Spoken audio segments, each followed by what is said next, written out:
आज हम बात करेंगे जीएम बिवरेज लिमिटेड के बारे में। ये कंपनी 1981 में इस्टेब्लिश हुई थी। ये कंपनी मैन्युफैक्चर करती है अल्कोहल। आपने नाम सुना ही होगा, कंट्री दारू बनाती है ये कंपनी। और ये फॉरेन लिक्योर भी बनाती है। ये कंपनी अल्कोहलिक सेक्टर से बिलोंग करती है। ये कंपनी स्मॉल कैप कंपनी है। आगे चलते हैं और भी जान लेते हैं कंपनी के बारे में। कंपनी का मार्केट कैप 1065 करोड़ का है। अभी जो करंट प्राइस चल रहा है मार्केट में वो 583 रुपीज़ है। कंपनी का पी 11.9 का है। बुक वैल्यू कंपनी का 276 रुपीज़ का है। आर ओ सी ई कंपनी ने जनरेट किया 20% का। आर ओ ई जनरेट किया कंपनी ने इस साल 16% का। डेप्ट टू इक्विटी देख सकते हो आप, ज़ीरो है, कुछ नहीं है कंपनी को ऊपर डेप्ट। प्रॉफिट आफ्टर टैक्स कंपनी ने इस साल जनरेट किया 89.3 करोड़ रुपीज़ का। अर्निंग पर शेयर इस साल कंपनी ने जनरेट किया 48.9 रुपीज़ का। कंपनी के ऊपर शॉर्ट और लॉन्ग टर्म डेप्ट कुछ नहीं है। कंपनी का कैश और बैंक बैलेंस 6.85 करोड़ रुपीज़ है। कंपनी ने इस साल टोटल सेल्स करके दिखाया लगभग 340 करोड़ रुपीज़ के आसपास।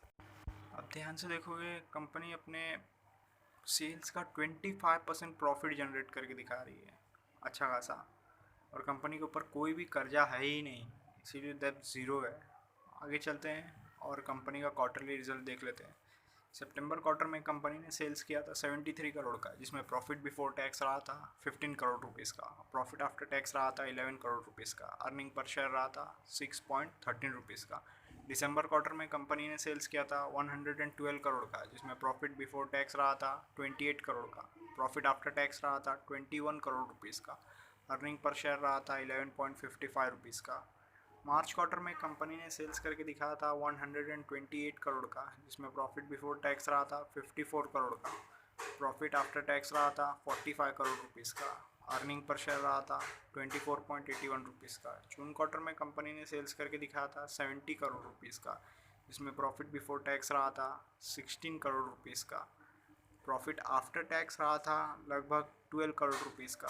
अर्निंग पर शेयर कंपनी ने जनरेट करके दिखाया था 6.37 रुपीज़ का। कंपनी अच्छा खासा सेल्स कर रही है और अपना सेल्स बढ़ाते जा रही है। प्रॉफिट एंड लॉस स्टेटमेंट जान लेते कंपनी का। 2018 में कंपनी ने सेल्स किया था 426 करोड़ का, जिसमें प्रॉफिट बिफोर टैक्स रहा था 111 करोड़ का और प्रॉफिट आफ्टर टैक्स रहा था 73 करोड़ का। अर्निंग पर शेयर कंपनी ने जनरेट किया था 39.84 रुपीज़ का। 2019 में कंपनी ने सेल्स किया 464 करोड़ का, जिसमें प्रॉफिट बिफोर टैक्स रहा 123 करोड़ का। प्रॉफिट आफ्टर टैक्स रहा 82 करोड़ रुपीज़ का। अर्निंग पर शेयर रहा था 45.03 रुपीज़ का। 2020 में कंपनी ने सेल्स किया लगभग 469 करोड़ का, जिसमें प्रॉफिट बिफोर टैक्स रहा 91 करोड़ का। प्रॉफिट आफ्टर टैक्स रहा 68 करोड़ रुपीज़ का।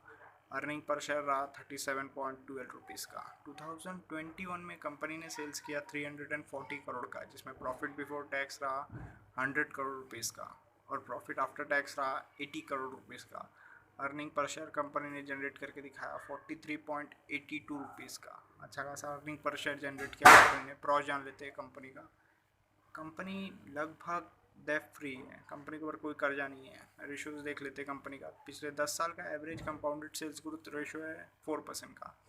पिछले 5 साल का एवरेज है -1% का। पिछले 3 साल का एवरेज है -7% का और आगे आने वाले साल का एस्टिमेट है कि 1% रहेगा compounded sales growth. Compounded profit growth देख लेते हैं। पिछले 10 साल का एवरेज प्रॉफिट ग्रोथ है 14% का। पिछले 5 साल का एवरेज है 7% का। पिछले 3 साल का एवरेज है 2% का और आगे आने वाले साल का एस्टिमेट है कि 65% कंपाउंडेड प्रॉफिट ग्रोथ होगा कंपनी का।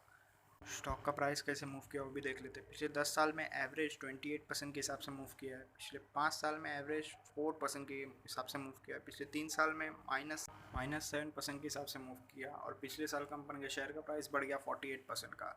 रिटर्न ऑन इक्विटी देख लेते हैं। पिछले 10 साल का एवरेज रिटर्न ऑन इक्विटी है 21% का। पिछले 5 साल का एवरेज रिटर्न ऑन इक्विटी है 21% का। पिछले 3 साल का एवरेज रिटर्न ऑन इक्विटी है 19% का और पिछले साल कंपनी ने रिटर्न ऑन इक्विटी जनरेट किया लगभग 16% का। शेयर होल्डिंग पैटर्न जान लेते हैं कंपनी का। मार्च क्वार्टर में प्रमोटर्स का होल्डिंग था 74.43% का। जून क्वार्टर में कोई बदलाव नहीं हुआ, उतने का उतना ही रहा। फॉरेन इन्वेस्टर का होल्डिंग था मार्च में 1.63% का। जून क्वार्टर में घट गया और 1.33% हो गया। पब्लिक होल्डिंग था मार्च में 23.94% का। जो कि जून क्वार्टर में बढ़ के हो गया 24.19% का। अभी इंस्टीट्यूट ने इन्वेस्ट नहीं किया कंपनी में। अगर आपको एनालिसिस अच्छा लगा तो प्लीज़ लाइक करें, शेयर करें, कमेंट करें और सब्सक्राइब जरूर करें।